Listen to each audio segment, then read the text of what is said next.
Here we are.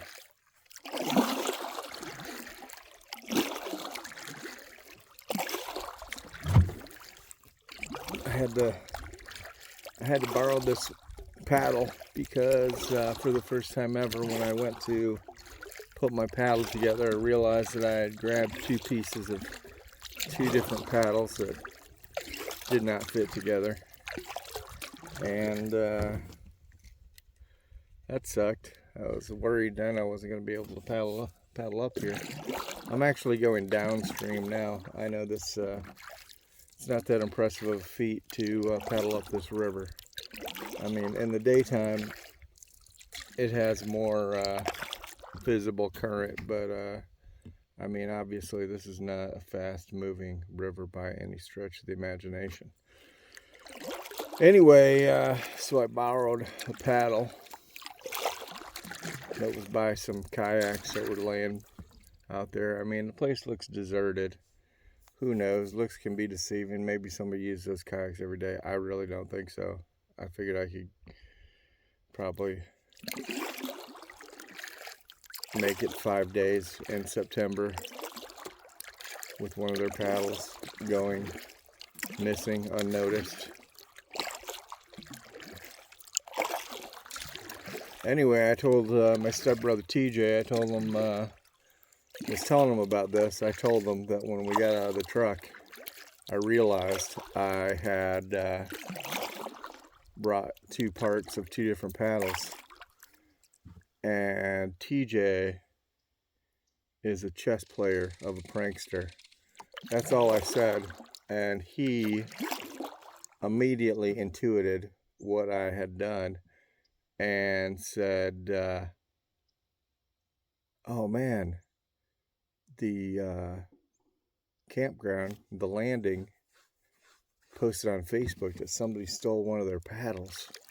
They were looking for it. And I fully believed it. Because, I mean, I hadn't even told them that I had taken the paddle yet.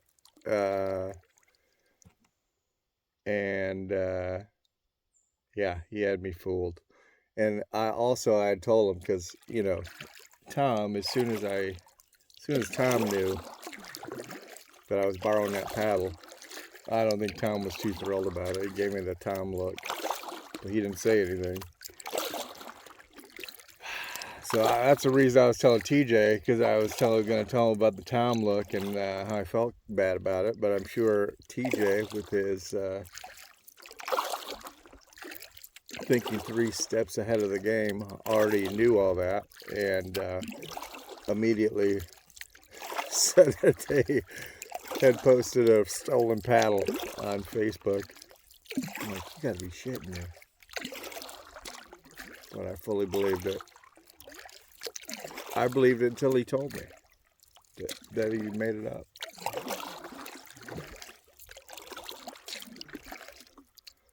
Yep.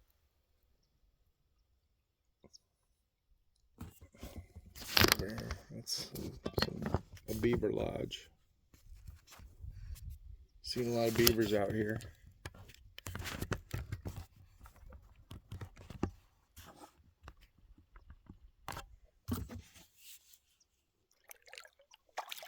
Her bubbles coming from that beaver lodge. There's a lot of beaver activity out here. Yeah, Tom and I did a little beaver dam rodeo.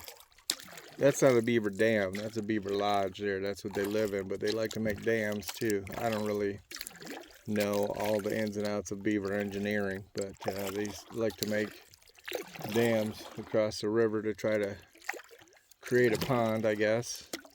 Is what they're doing.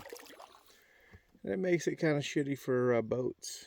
So we were at a grappling hook and we were lassoing them, pulling them out.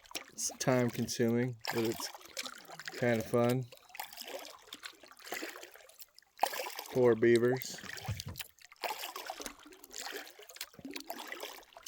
Then I learned that beavers will take a long they'll chew off a long straight stick. I don't know what the beaver requirements are for these sticks, but they seem to be somewhat consistent. They're different sizes and different lengths, but they always seem to be kind of long-ish and straight-ish and of a consistent circumference.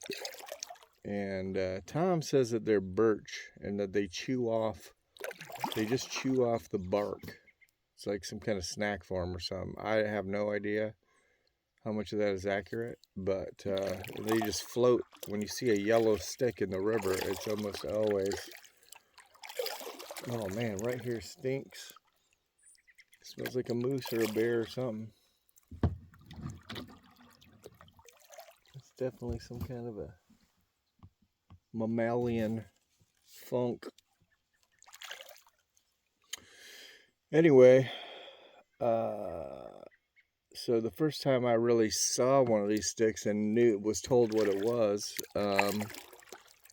a stick that Tom and TJ pulled out of the river, and we're going to use it for a up ahead is a I don't know if I can even point to it, but somewhere in this area there's a blue heron. There he goes, to take off. Anyway, as I was saying, they're going to use it for a fire stick, fire poker. But it looked literally like somebody carved it. I mean, you would never think that that was a beaver snack. So, and then I started seeing them in the river. So, that wasn't another trick pulled over on old dumb Eric. But, so then Tom pulls this one out of the Tahquamenon, and it's got kind of a bend at the top of it. It's somewhat of a distinct bend, and it's a big heavy stick, although they claim that it would dry out in like 5 hours and be much lighter. We threw it in the back of Tom's truck when we went out to the bar in Hulbert, which is a little town it's really not a town. It's got like 60 people in it or something. So we'll see what that looks like. But anyway, Tom claimed that he had seen that same stick floating in the Hendrie 2 weeks ago and thought about grabbing it then, but it was not convenient. And then we found it, kind of stuck on some detritus on the Tahquamenon. He says it's the same stick you saw two weeks ago. And to be honest, I really can't doubt anything that Tom says, because usually most of the fucking crazy shit that he says turns out to be completely true and relatively accurate. So if he says he saw it, he probably saw it. But look at this view right here. It's just unbelievable. Here, I'm messing it up with my ripples. Oh well.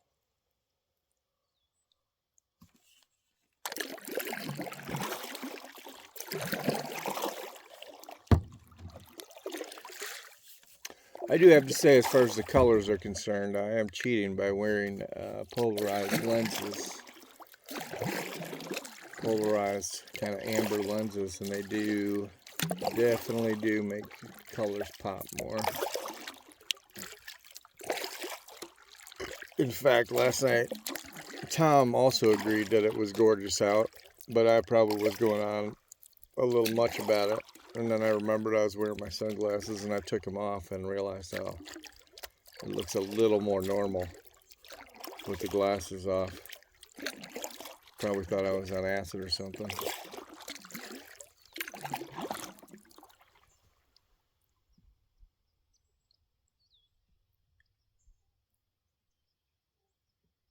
Heard a lot of animal activity last night while I was sleeping.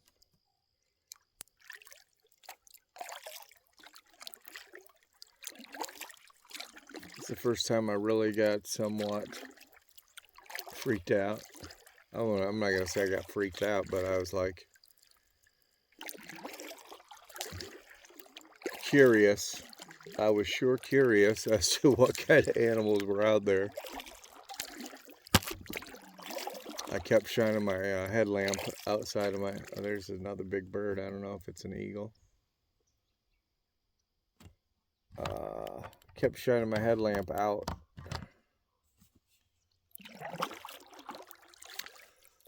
Thinking I would see some eyes shining back at me, but I never did.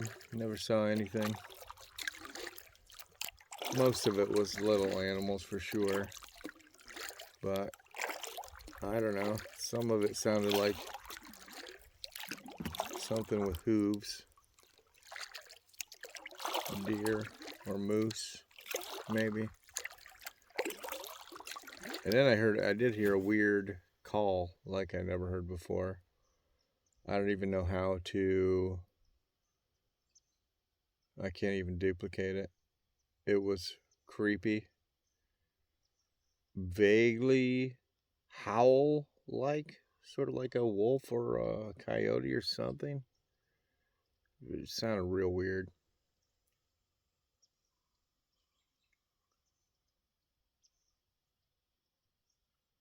God, it's gorgeous out here.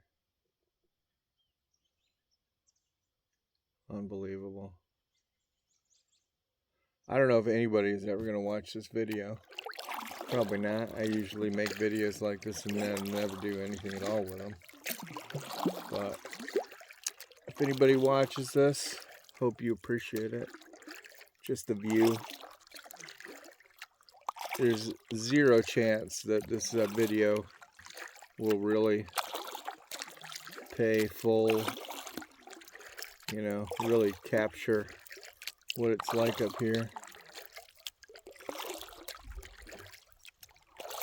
I mean, the mornings are the most amazing to me. I mean, but the evenings are pretty gorgeous too. But man, just this mirror effect on the water, it's just mesmerizing. It really is.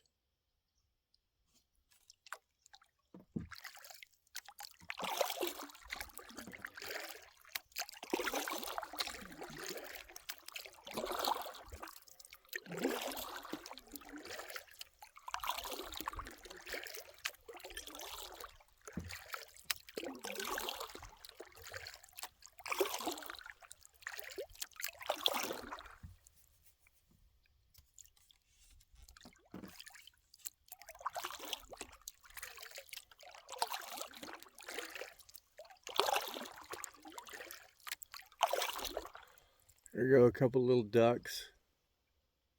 I think ducks are the funniest looking thing when they fly. They look kind of stupid. They look like they have to try really hard to fly. You know, the bigger birds, they're so graceful and everything. Ducks just got a little fat body and they just have to flap the hell out of those wings. It's like what I imagine a penguin would look like if it flew.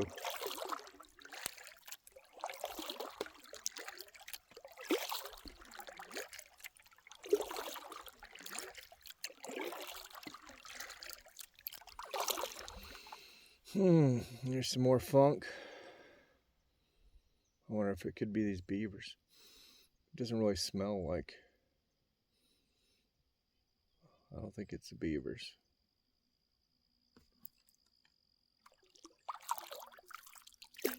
Man, it would be great to just see a moose.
Yeah, I'm messing it up, but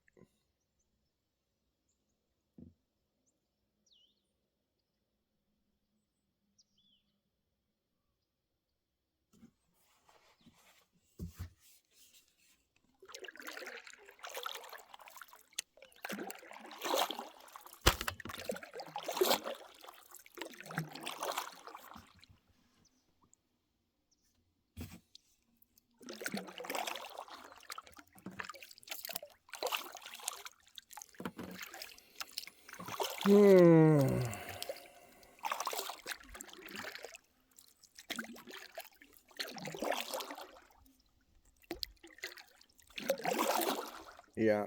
So Tom talked a lot about how I mean, he and my mom are like 73, so, and they got issues, nothing too crazy. I mean, he comes up here and fishes like a champion, but I think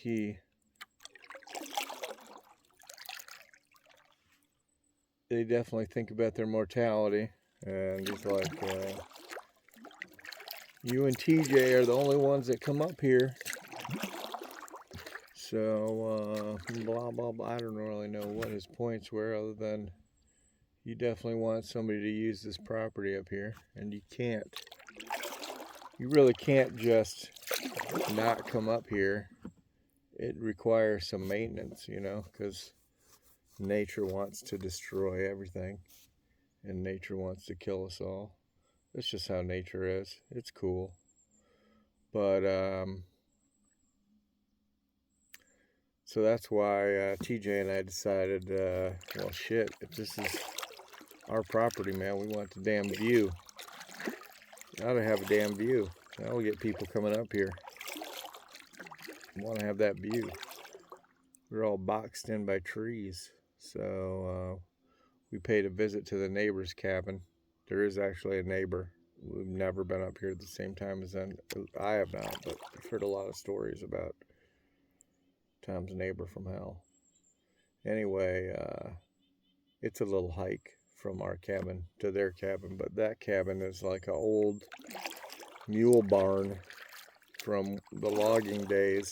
I don't know, the 1800s or possibly the 20s or 30s or something. I think it's from the 1800s, but it's this real log cabin down there, and it looks like it's going to fall over. That amazingly they actually still use, and I've heard it's disgusting and has mice running all through it, and dust and mold, and it doesn't sound like anything I would ever sleep in, but it is cool looking on the outside.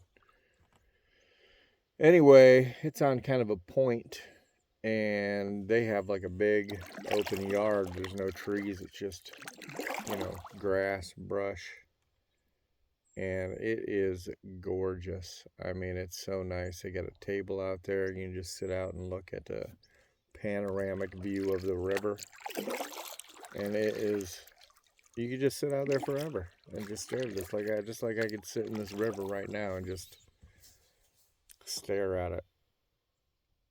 I really could, no problem whatsoever. But came back to the cabin. This was while Tom was hunting.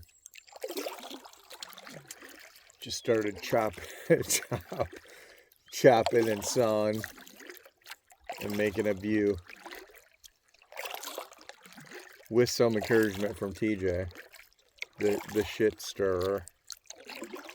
I'm like, well, this could go bad, but once I opened it up and you could see the river, I mean, it's just so undeniable. I just don't know how you could, take that away from yourself just because you're worried about some assholes out there who might trespass on your property and come looking. I mean, it's not like there's anything there of great monetary value. I mean, there's probably, some this and that, but nothing. It's not going to be any gold mine for anybody. Probably the most valuable thing there is the four-wheeler, which is like a 1986 model. So, I don't know. They have told a couple stories of people coming on the property, but those stories are like 5 years old, at least.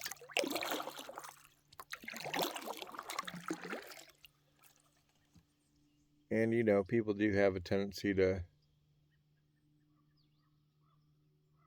check out cabins or whatever, any kind of real estate, if they don't think people are there on a regular basis.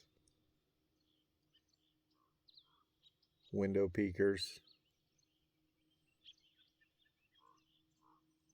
But nobody comes down this river. Nobody. There's definitely no outsiders that come up this river. It'd be locals. And the locals know that the cabin's there anyway.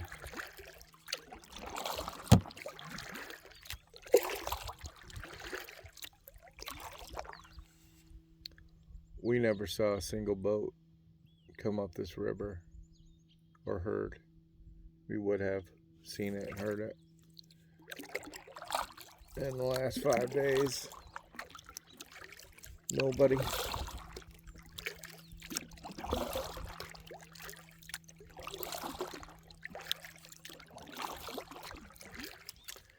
All right, we're moving into the shadow up here. The sun is to the east, so I'm gonna stop this video right now. Maybe I'll record something. I'll keep the phone ready in case I see that moose.